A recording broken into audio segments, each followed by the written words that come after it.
اور جو اب اس وقت جو اسمارٹ لاک ڈاؤن کا فیصلہ کیا گیا پنجاب حکومت کی جانب سے، علاقوں میں سادہ آباد گلی نمبر 4 علامہ اقبال کالونی ہے، گلی نمبر 27 میں اسمارٹ لاک ڈاؤن لگایا جا رہا ہے. اسی طرح عزیز آباد کی کیسر ابو طالب اور ڈوگ پراچا میں اسمارٹ لاک ڈاؤن لگانے کا فیصلہ کیا گیا ہے. اور اسمارٹ لاک ڈاؤن کے تحت چاروں علاقوں میں آج رات 12 بجے سے اسمارٹ لاک ڈاؤن جو ہے وہ نافذ العمل ہوگا، اور اس کے اوپر سختی سے ضلعی انتظامیہ کو ہدایت کی گئی ہے کہ اس کے اوپر عمل درآمد کروایا جائے تاکہ مزید کیسز نہ بڑھ پائیں. جی صحیح، بہت شکریہ ساجد شیخ.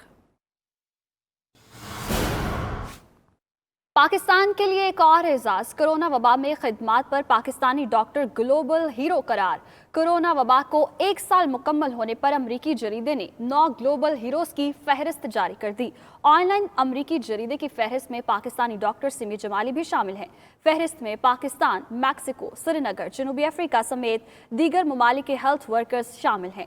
اسی پر بات کرتے ہیں ڈائریکٹر جنا اسپتال کراچی ڈاکٹر سیمی جمالی صاحبہ سے. بہت شکریہ سیمی جمالی صاحبہ 92 نیوز کو وقت دینے کے لیے. کہیے گا، یقیناً یہ ایک بہت بڑا اعزاز ہے، آپ کے کیا جذبات ہیں اس پر؟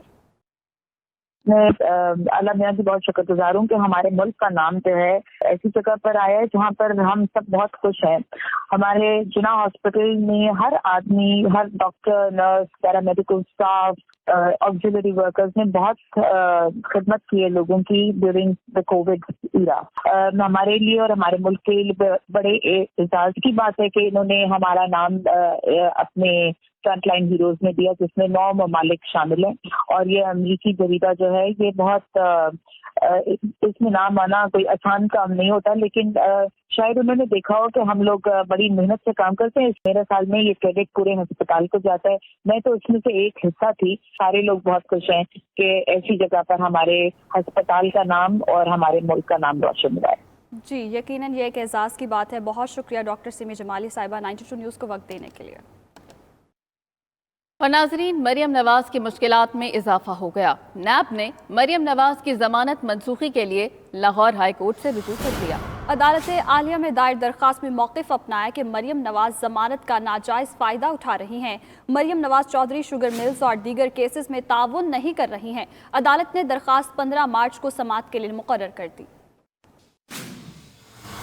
اور نیب نے مریم نواز کے خلاف انوکھی درخواست دائر کر دی. شاہد خاقان عباسی کا کہنا ہے نیب نے موقف اختیار کیا کہ مریم نواز اداروں کے خلاف بولتی ہیں، حکومت پر تنقید کرتی ہیں. مریم نواز کے خلاف کسی کیس کو بنیاد نہیں بنایا گیا. انہوں نے مزید کیا کہا، آئیے جان لیتے ہیں. نیب نے جس کا کام ملک میں کرپشن روکنا ہوتا ہے، انہوں نے ایک پٹیشن دی ہے لاہور ہائی کورٹ میں کہ مریم نواز صاحبہ کی جو بیل ہے وہ کینسل کی جائے. یہ اپنی نوعیت کی شاید پہلی اپلیکیشن ہے جو آج تک عدالت میں دی گئی ہے.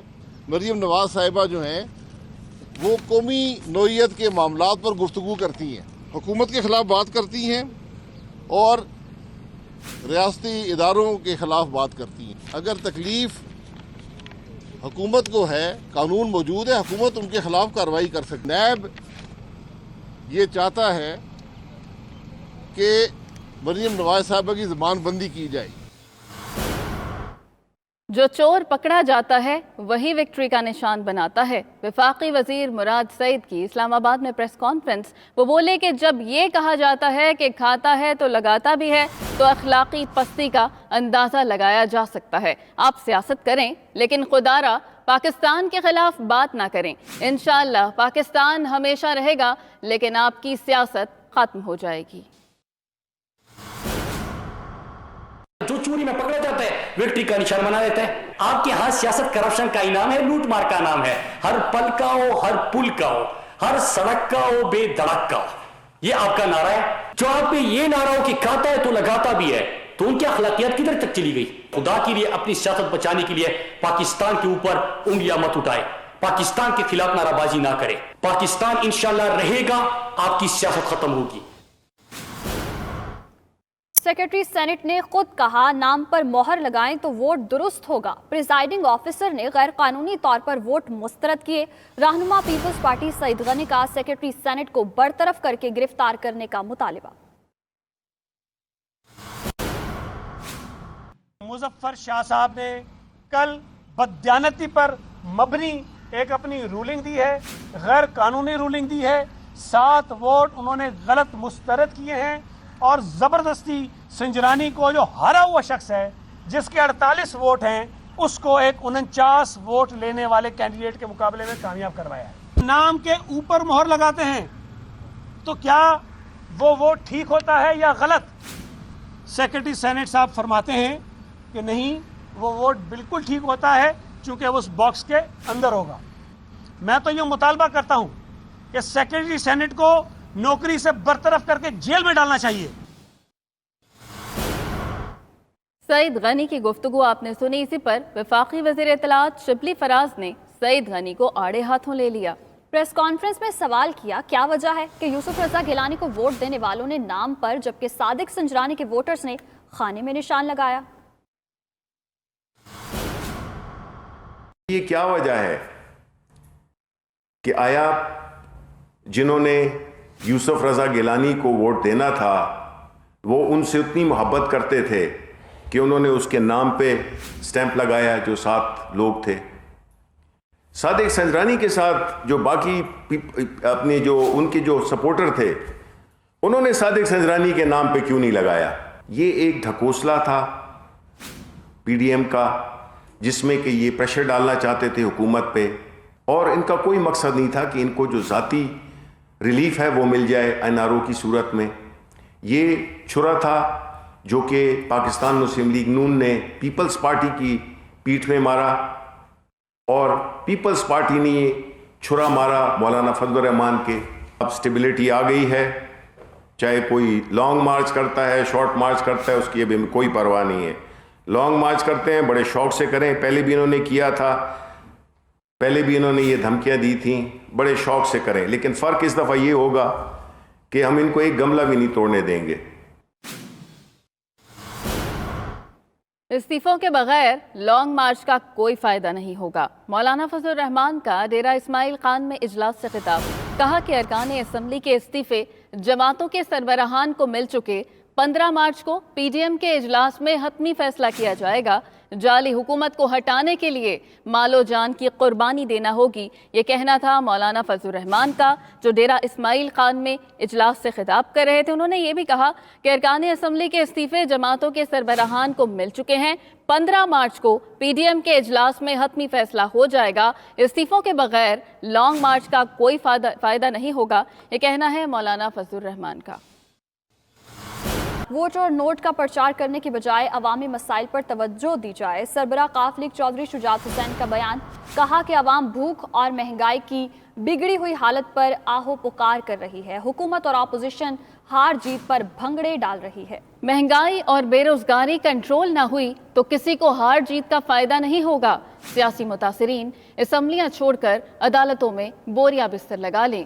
سیاسی اکابرین کو یاد رکھنا چاہیے کہ عوام نے انہیں منتخب کر کے اسمبلیوں میں بھیجا۔